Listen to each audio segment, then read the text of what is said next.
Donc Laurence, des baisses d'impôts, mais le financement, on n'en parle pas beaucoup. Oui, alors attention, parce que le financement par la dette, c'est quand même assez dangereux. Autant les États-Unis peuvent se le permettre, et je pense qu'on lorgne aussi sur ce modèle-là. Pourquoi? Parce qu'ils sont propriétaires de leur monnaie. La France n'est pas propriétaire de l'euro. Donc ça pose quand même une vraie question.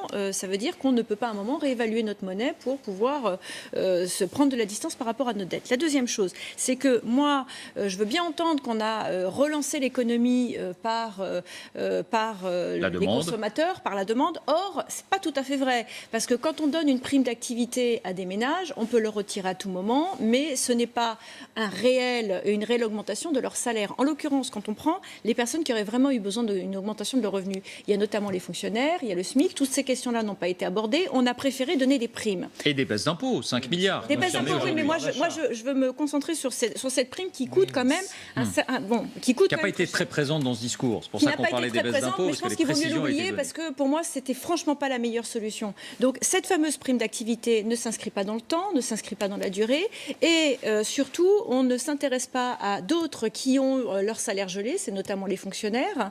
5 millions de personnes dont on ne se préoccupe absolument pas, qui vont subir la réforme des fonctionnaires. Ça, c'est problématique. Je suis désolé. 17 milliards qui ont été donnés, 27 milliards d'euros de baisse des impôts sur le quinquennat. Pardonnez-moi, mais il aurait mieux valu intéresser les salariés au bénéfice des entreprises. On peut me dire tout ce que vous voulez.